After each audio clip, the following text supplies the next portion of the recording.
The night was quiet, the kind of silence that comes only when the world is asleep. The human, named David, sat on his porch with a small lamp glowing beside him. The warm air carried the smell of fresh soil from his garden. For weeks he had worked hard to grow vegetables in this foreign land, a place where few humans lived. But tonight, something felt different. The air was heavy, and he thought he heard the faintest rustle, like feet brushing against the plants. At first, he told himself it was the wind. But then, he heard it again. Slow, careful steps, and the sound of leaves snapping under weight. David stood up, his heart beating faster. He grabbed a wooden stick leaning against the wall and walked toward the garden. The moonlight broke through the clouds, casting pale silver across the rows of vegetables. Then he saw it, a shadow crouching low between the plants. "Who's there?" David called out, his voice strong but curious. The shadow froze, then slowly lifted its head. The figure was small, thin, and trembling. As the clouds drifted away, the moonlight revealed her face. She was not human. Her skin carried a faint blue tone, her large dark eyes wide with fear. She was an alien woman, her clothes torn, her body weak. In her hands, she clutched a bundle of vegetables she had pulled from the earth. For a moment, time seemed to stop. David had expected maybe an animal or even a thief from the nearby settlement, but not this. She looked at him as if he were about to strike her down. "Please," her voice broke, soft and desperate. "Please don't hurt me." David tightened his grip on the stick but did not raise it. "You're stealing from my garden," he said firmly. "Why?" Tears filled her large eyes. Her lips trembled as she tried to speak. Finally, the words came out in a whisper. "My children are hungry. They have nothing. I beg you. Let me take this." Her voice shook like glass about to shatter. She sank to her knees, still holding the vegetables close to her chest, as if afraid he would snatch them away. The dirt clung to her torn clothes, and her thin arms told a story of weeks without proper food. David felt a wave of anger, but not toward her, toward the cruel world that had left someone so broken. Still, suspicion pulled at him. "Children?" he asked. "Where are they?" She lifted her head, her eyes glowing faintly under the moon. "Not far," she whispered. "They wait in the ruins, but if they don't eat tonight, I fear—" Her words failed as her voice cracked. She bowed her head again, as if ashamed of her weakness. David lowered the stick slowly. The weight of her plea pressed against his chest. He had grown this garden for himself, but here was a woman on her knees, ready to risk her life in the dead of night just to feed her children. The silence stretched between them, broken only by the sound of her uneven breathing. David thought about sending her away, about protecting what was his. But another part of him, the part that still believed in compassion, could not ignore her. "Stand up," he finally said. His voice was steady, but not unkind. She looked at him in surprise, unsure whether he would strike or help. The night had changed. What started as a theft in the garden was becoming something else, something that neither of them yet understood. The alien woman stood slowly, her knees shaking as if even that simple act cost her strength. She still held the vegetables tightly, her thin arms wrapped around them as though they were treasure. The moonlight revealed her pale, tired face. Her eyes, large and dark, carried both fear and hope. David lowered his stick but kept his eyes on her. "Tell me the truth," he said. "Why risk coming here? If someone else had caught you, you might be dead by now." The woman pressed her lips together. For a moment she looked ready to run, but her body was too weak. Finally she whispered, "Because my children are waiting for me. They are small and hungry. They cry through the night. I could not listen anymore." Her voice cracked as tears slid down her cheeks. "I had no choice. No one in the village helps me. They say I am cursed, useless, that I should let my children die. But I cannot. I will do anything to keep them alive." David felt something shift inside him. He had lived alone for years, away from the noise and cruelty of others. But her words cut through him. He could almost hear the cries of starving children hidden somewhere in the ruins she spoke of. Still, he asked, "Why do they call you cursed?" She hesitated, her hands trembled, and she lowered her gaze to the ground. "Because I am weak," she said bitterly. "Because I have no mate to protect me. My husband." Her voice fell silent. She swallowed hard before finishing. "He never returned from the mines. They told me he was gone, and with him, my place in the village was gone too." The woman hugged the vegetables closer. I begged them to give me scraps. They laughed. I tried to trade my labor, but they pushed me away. So tonight I came here. I knew it was wrong, but hunger does not wait. The garden was silent except for the soft sound of her sobs. David's grip on the stick loosened until he let it fresh all to the ground. The wooden thud echoed faintly in the still night. He looked at her again. This was no thief with cruel intent. She was desperate, cornered by life itself. He saw bones pressing under her skin, the hollowness in her cheeks, the way she stood as if the wind itself might push her over. "Where are your children now?" David asked, his voice softer this time. She looked up quickly, her eyes shining with both fear and hope. "Not far," she whispered. "In the ruins near the old well. Please, let me take this food back to them. If you want, I will bring them here. You will see with your own eyes." David's chest tightened. A memory surfaced from long ago of his own younger sister crying of hunger back on Earth when times were hard. He remembered the shame in his parents' eyes. That memory had never left him, and now this woman's plea made it burn bright again. "You came here at night because you thought I would say no in the day," David said slowly. She nodded. "You are human. They say humans are proud and cruel. But I hoped the stories were wrong." The words struck him like a stone. Proud and cruel? Maybe to her people, that was all humans were. He had a chance, right now, to prove otherwise. David took a deep breath and stepped closer. The woman flinched but did not run. He reached out and gently touched the bundle of vegetables. "Keep them," he said quietly. Her eyes widened. "Truly?" "Truly," he answered. "But tomorrow, I want to see your children. Bring them here. If they are as hungry as you say, then we will find a way." For the first time that night, hope broke through her fear. She bowed her head deeply. "Thank you," she whispered. "I will not forget this." The garden, once a place of silence, now held something else. An unspoken promise between a lonely human and a desperate mother. Neither of them knew it yet, but this was only the beginning. The first light of dawn touched the horizon when David stepped out of his small wooden house. He had not slept much after the strange meeting in his garden. The image of the alien woman kneeling in the dirt, clutching vegetables, and whispering about her starving children kept replaying in his mind. He had given her food, and she had promised to return with her children. Part of him feared it was all a trick, but something in her eyes last night told him the truth. Those were not the eyes of a liar. They were the eyes of a mother on the edge of despair. As the sun rose higher, David went back to the garden. He worked on the plants, though his thoughts kept drifting. Then he heard soft footsteps on the dirt path. Turning, he saw her again. The alien woman walked slowly, her clothes torn but neatly adjusted, as if she wanted to show respect. Behind her, two small figures followed, barely taller than David's waist. They were children, her children. Their skin carried the same faint blue tone as their mother, but it was paler, almost sickly. Their clothes were little more than rags stitched together. Both looked thin, their arms and legs too small for their age. The younger one stumbled as they walked, and the older child quickly caught her hand to steady her. David's chest tightened at the sight. He had imagined hungry children, but this was worse. Their faces were hollow, their eyes wide, and yet they looked at him not with anger, but with a quiet fear, like wild animals unsure if the stranger before them would feed them or hurt them. "This is the man," the mother said softly, her voice filled with a mixture of pride and fear. "The one who let us live."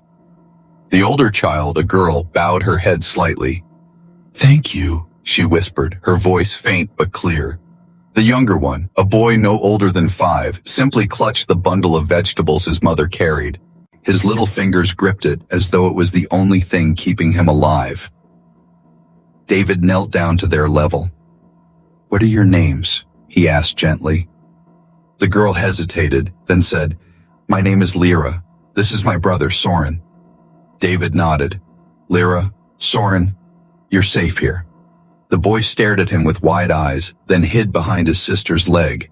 David did not press further. Instead, he stood up and gestured toward his house. "Come inside, I'll make food." The mother gasped softly, as if she could not believe what he had offered. She looked at him as though he had spoken words from another world, but hunger pushed aside hesitation. She nodded and guided the children toward the small home. Inside, David prepared a simple meal: bread, boiled vegetables, and clean water. To him, it was nothing special, but to the children, it was a feast. They ate quickly at first, shoving pieces into their mouths as if afraid it would vanish. Then, when David gently told them, "Slow down, there's enough," they tried to eat more carefully. Lyra's eyes watered as she chewed, and Soren made small sounds of delight at every bite. The mother watched them, her hands shaking as tears rolled down her face. "They have not eaten like this in weeks," she whispered. "I thought I would lose them." David said nothing. He only poured more water into their cups. For a brief moment, the small house was filled with something rare: peace. The children's laughter returned in soft bursts as their bellies filled, and the mother's shoulders, once heavy with despair, lowered as if a burden had been lifted. But David knew peace would not last. If the villagers discovered this, they might punish the woman, or worse, come for him. Still, as he looked at the fragile family eating at his table, he made a quiet decision. He would not let them starve again. What began as theft in the garden was turning into something larger, something that would test his courage and perhaps change his life forever. For 2 days, the woman and her children stayed close to David's small house. He gave them food and water, and slowly their faces began to change. The boy, Soren, no longer hid behind his sister all the time. He started smiling whenever David handed him a piece of bread. Lyra, though quiet, looked less afraid and even tried to help by cleaning dishes. The mother, whose name David finally learned was Selra, watched with silent gratitude. But David noticed something else.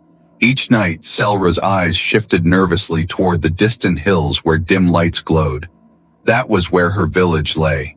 Whenever he asked about it, her voice turned cold with fear. "They will not forgive me," she said. "If they discover I went to a human for help, they will say I betrayed them." David frowned. "Betrayed? You only wanted to save your children." "To them," Selra whispered, "weakness is betrayal." Her words troubled David. He had seen cruelty before, but hearing how her own people treated her filled him with anger. Still, he tried to calm her fears. "No one needs to know," he said. "Stay here, and they won't find out." But Selra shook her head. "They always find out." She was right.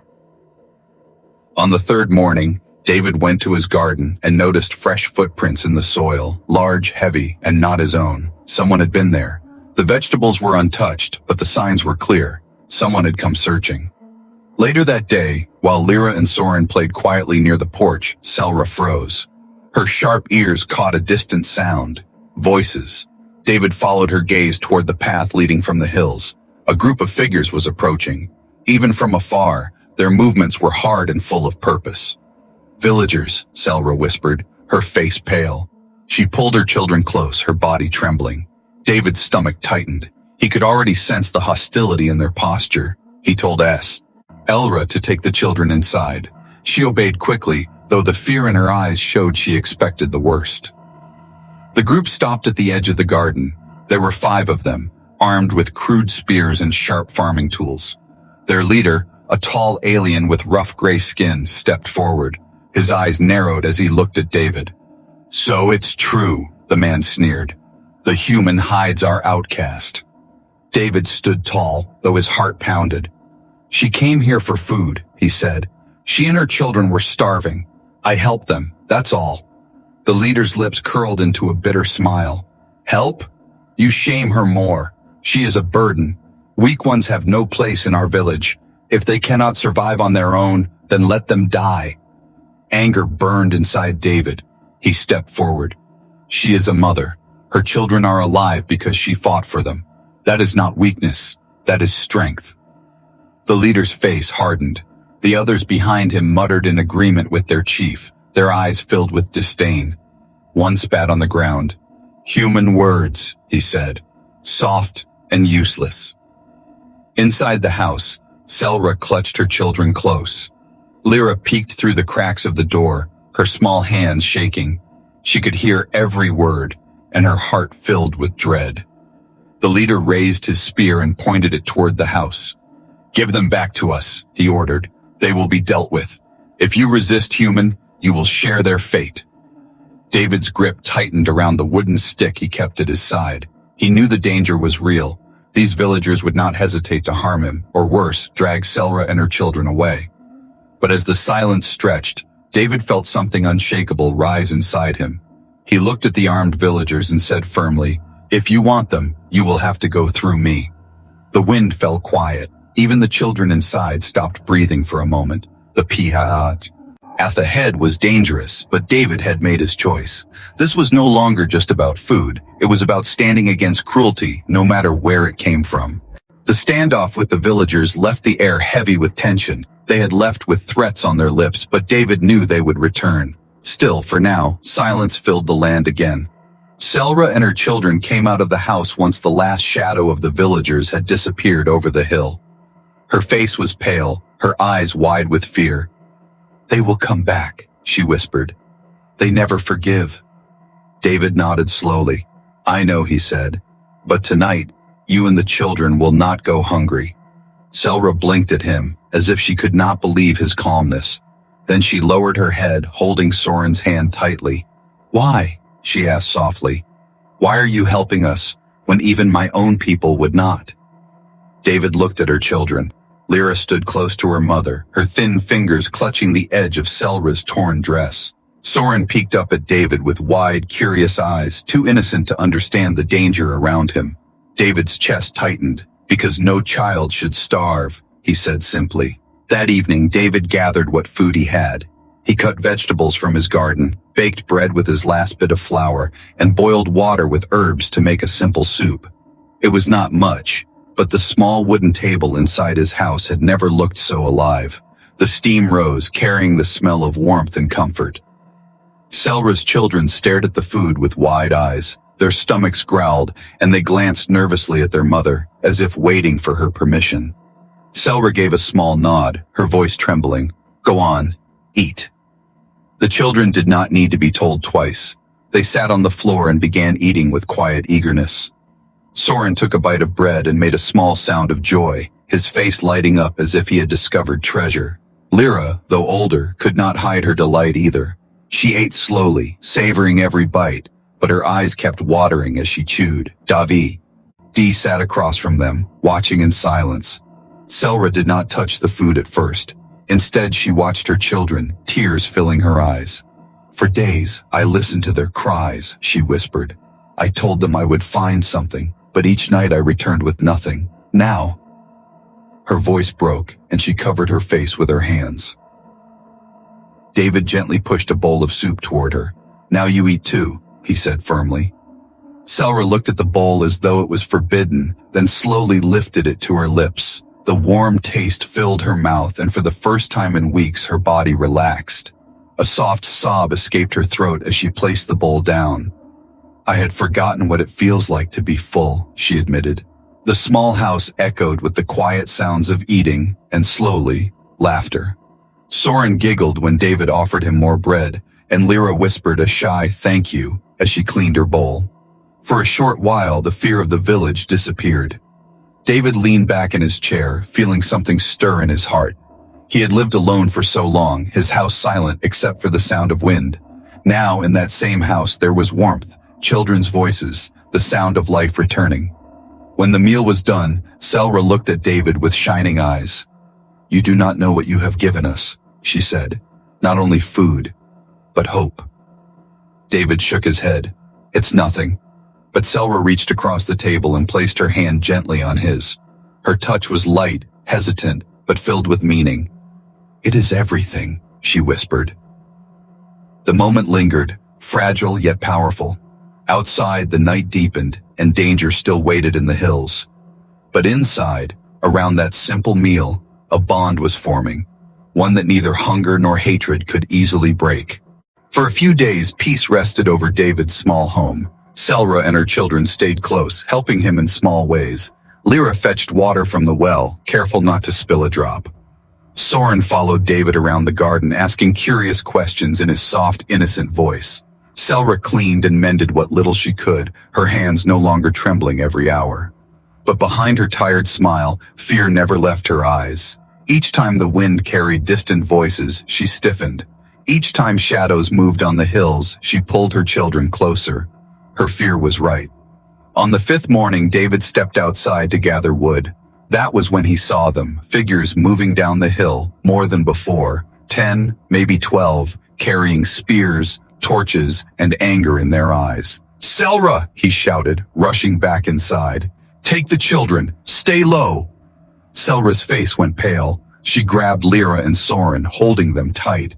"They have come," she whispered, her voice breaking. The villagers arrived quickly, their boots crushing the soil of David's garden. The leader from before, the tall gray-skinned man, stood at the front. His voice boomed like thunder. "Human, come out!" David stepped forward, gripping the same wooden stick he had used that first night. His heart pounded, but he kept his voice steady. "What do you want?"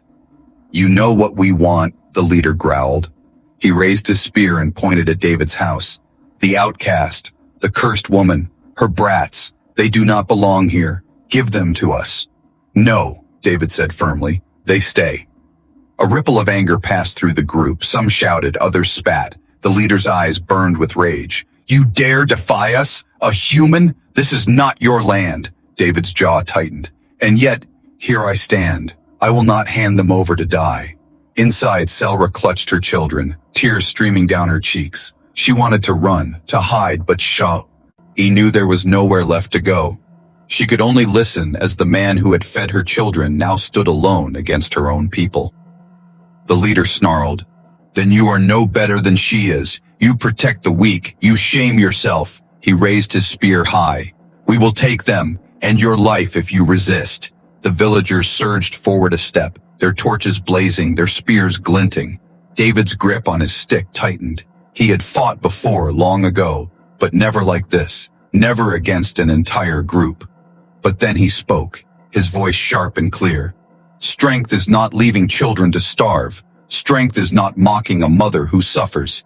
If that is your way, then your way is rotten." The words struck like a spark. Some villagers growled louder, their hatred boiling. But among them, a few hesitated. Their eyes flickered with doubt, though they quickly lowered their heads when the leader glared at them. "Enough," the leader roared. "You will regret this, human. When we return, you will fall, and so will your garden." With that, he swung his spear into the soil, ripping out a row of vegetables as a show of power. The group laughed and shouted, then turned back toward the hills, leaving smoke and threat behind. When the sound of their footsteps faded, Selra rushed outside with her children. She fell to her knees before David, her voice breaking. "You should not have done this. They will destroy you now." David bent down, lifting her to her feet. "I'd rather stand with what is right than live with what is wrong." Her eyes filled with tears. She had been called weak for so long, but in that moment, standing before this human, she felt something different, something stronger. The wrath of the village was not over. It had only begun. But for the first time in years, Selra was not facing it alone. The next day was heavy with silence. Even the birds in the trees seemed to know danger was near. David sharpened his old farming tools, turning them into crude weapons. His garden, once a place of peace, now looked like a battleground waiting to happen. Inside the house, Selra paced back and forth. Her children sat close together, too afraid to play. Every sound outside made them flinch. "They will return," Selra said, her voice shaking. "And this time, they will not only threaten, they will burn everything." David placed a hand on her shoulder. "Then let them come," he said firmly. "But they will not take you or your children without going through me." Selra stared at him, her eyes wide. She whispered, "Why would you fight for us? You owe us nothing."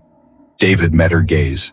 "I may owe you nothing, but I cannot stand by while children starve and a mother is punished for loving them.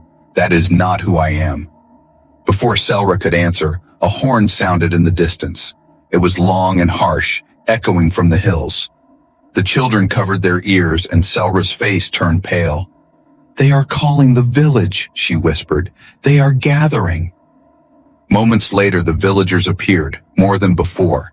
At least 20 this time, carrying torches and weapons. Their leader stood at the front, his face twisted in hate. "You had your chance, human," he called out. "Give them up, or you will all be buried here." David stepped forward, gripping his wooden staff.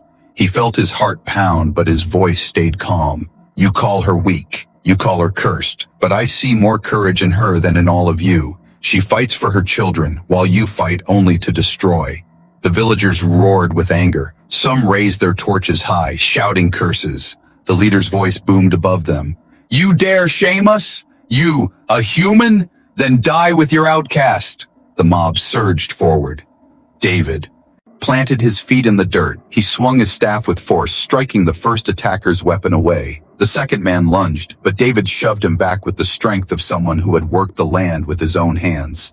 Inside, Lyra clutched Soren tightly. Tears filled her eyes as she whispered, "He's fighting for us." Selra wanted to run out, but fear chained her feet. Her heart pounded as she listened to the clash outside, the sound of wood striking metal, the shouts of men, the roar of fire. It was chaos. But David did not fall. He moved with purpose, blocking, striking, pushing back. He was only one man, but his defiance burned brighter than their torches. Each time he was knocked down, he stood again, his eyes full of fire. "Strength is not cruelty," he shouted as he fought. "Strength is mercy." Some of the villagers faltered at his words. A few lowered their weapons, shame flickering in their eyes.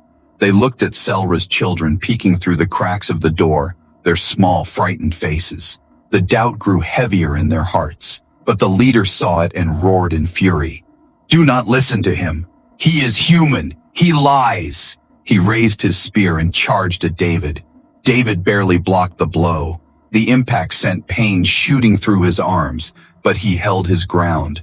Their eyes locked, one filled with hate, the other with unshakable resolve. The battle paused as the others watched. David's voice rang out, clear and strong. "You call me human as if it is an insult, but I stand here for them. When you, their own people, would see them dead. Tell me, who is the monster?" The villagers went silent. Some stepped back, uncertainty breaking their rage. Even the children inside held their breath, sensing the moment had shifted. The fight was not finished, but something had cracked in the wall of hatred, and David, though battered, still stood tall. The air crackled with firelight as the villagers closed in. Their torches burned bright, shadows dancing across David's small house. He stood at the front, staff in hand, his chest rising and falling with heavy breaths. Bruises darkened his arms, and blood trickled from a cut on his forehead, but his eyes never wavered. The leader snarled, circling him like a predator. "You will break, human. One man cannot fight a village." David wiped the blood from his brow with the back of his hand. "Then I'll fall standing," he said, his voice low but steady. The villagers roared, and the battle surged again. 3 men rushed him at once. David swung his staff hard, striking one across the chest and spinning to block another's spear. The third slammed into him, knocking him to the ground. Gasps filled the air as the leader lifted his weapon, ready to finish it. But before the spear could fall, a cry rang out. "Stop!" It was Selra. She had stepped out of the house, her body trembling, but her eyes burning with sudden fire. Lyra clung to her dress, Soren holding her hand, both terrified but refusing to let her stand alone. The villagers froze. They stared at the woman they had called cursed, the woman they had mocked as weak. Selra raised her voice, louder than David had ever heard. "You call me weak because I beg for food. You call me cursed because I choose mercy over cruelty. But tell me, who is truly cursed? The mother who fights for her children or the men who would kill them?" The words struck like lightning. The villagers shifted uneasily, some lowering their weapons. Whispers spread among them. A few avoided her gaze, ashamed. The leader roared in anger. "Do not listen to her lies. She has been touched by human weakness. She is nothing." He pointed his spear at Selra. "I will end this myself." He charged forward, but David sprang up, blocking the strike with a forceful swing. The wooden staff cracked under the pressure, but he pushed back with all his strength. "You will not touch her!" David shouted, his voice echoing across the night. The 2 men clashed in the dirt, each blow shaking the ground. The leader struck hard, his spear slashing through the air. David countered, using his staff like an extension of his body, every swing powered by determination, not hatred. The villagers watched in silence. For the first time, their cheers had died. Selra's voice rose again, carrying through the night. You call yourselves strong, but you starve your own. You cast out the helpless and mock the mother who still stands. Look at this human. He fights not for blood, not for pride, but for mercy. Tell me, who among you is truly strong? Her words cut deeper than any blade. Faces in the crowd softened, spears lowered. Even the children hiding behind Selra's dress seemed to grow taller at their mother's voice. Finally, with a surge of effort, David disarmed the leader. The spear clattered to the ground. David pressed his broken staff against the man's chest, forcing him back. The leader glared up at him, breath ragged, fury burning in his eyes. Kill me then, he spat.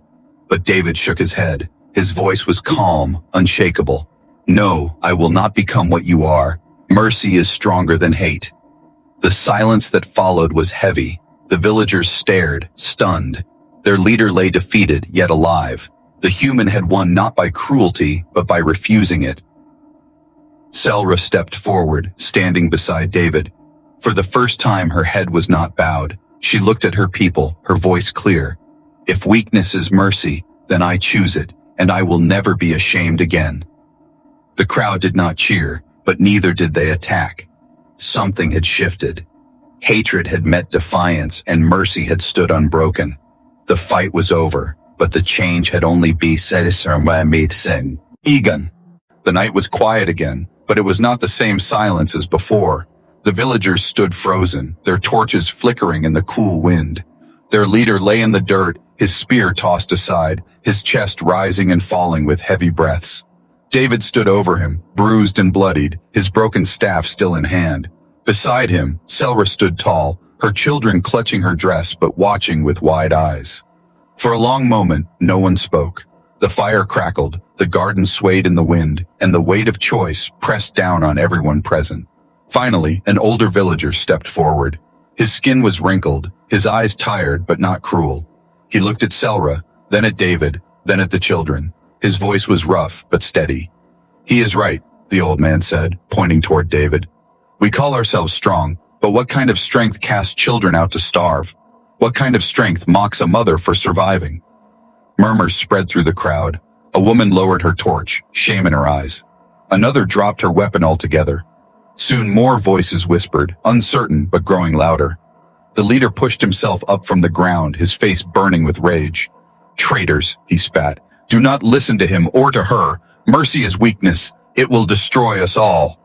But the old man shook his head. No, hate is what will destroy us. Look around you. Look at her children. All eyes turned to Lyra and Soren. The girl stood trembling but proud, her small hand holding her brother close. Soren's wide eyes glistened with fear and hope, his little fingers still clutching the hem of Selra's dress. Their thin faces, their frail bodies, their innocence. It pierced the villagers deeper than any weapon could. One of the younger men stepped forward, his voice cracked with guilt. I remember when my own brother starved. I would have given anything for someone to help him. And yet, I spat on you, Selra. His eyes lowered. I was wrong. Selra gasped softly, her hand covering her mouth. For the first time, someone from her own people had spoken not with hatred, but with regret. Another villager, a woman with sharp eyes, dropped her spear. We feared you because the leaders told us to, she admitted. We said you were cursed so that we would not have to face our own cruelty.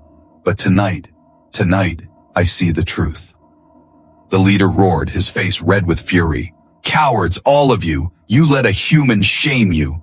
He picked up a rock, ready to hurl it at Selra. But before he could throw, two villagers grabbed his arm and forced it down. Enough, they said together. Their voices were no longer uncertain. The leader struggled, shouting curses, but no one listened. His power was slipping away like sand through his fingers. David lowered his staff. His chest ached. His body begged for rest, but he spoke clearly. Mercy does not weaken you. It binds you together. You cast her aside, but she still stood for her children. That is not weakness. That is strength. If you cannot see that, then you are blind. The villagers stood in silence, David's words echoing in their hearts. Finally, the old man bowed his head to Selra. You are not cursed, he said gently. You are a mother, and that is the greatest strength of all. Selra's knees gave way and tears streamed down her face. Lyra and Soren hugged her tightly, their little arms wrapping around her as if to keep her from falling. For the first time in years, Selra felt the crushing weight of shame lift from her shoulders. The villagers began to lower their torches one by one. The firelight dimmed, replaced not by darkness but by something new, understanding. It was not victory of blade or blood, it was victory of the heart. And though scars would remain, something had shifted in that village forever.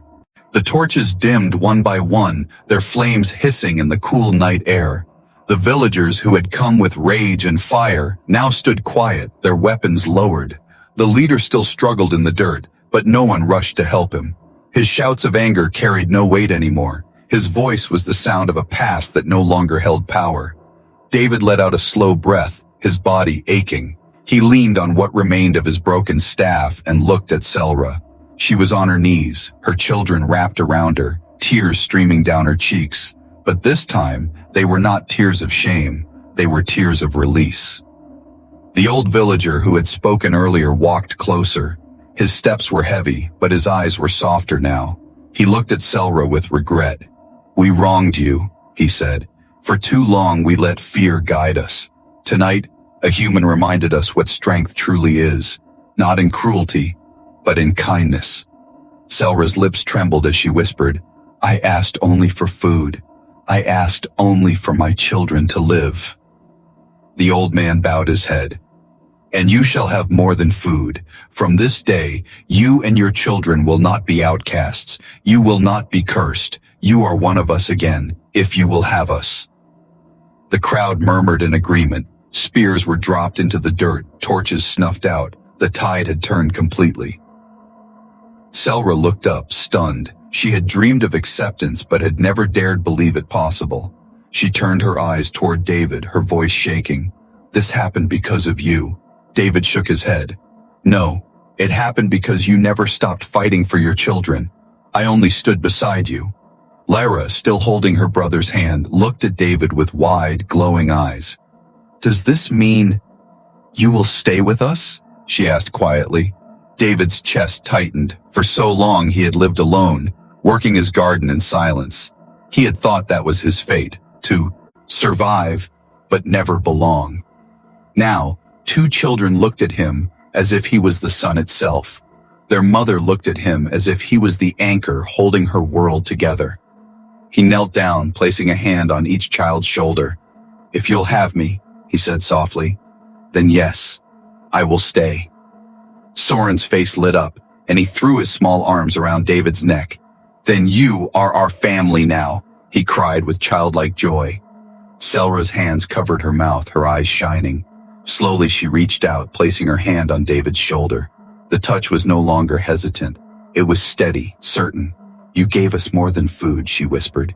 You gave us life again, and if family is built on that, then yes, you are part of ours. The villagers, once ready to burn his home, now stood watching in silence. Some nodded with respect, some lowered their heads in shame. And though many wounds would take time to heal, change had begun. As dawn touched the sky, painting it in gold, David stood in his garden once more. But now, he was not alone. Selra stood beside him, her children laughing as they played in the soil, their hands finally free to touch food not with desperation, but with joy. The garden, once only his, had become theirs. And in the quiet morning light, David realized something he had never dared hope for. He had not only saved a family, he had found one.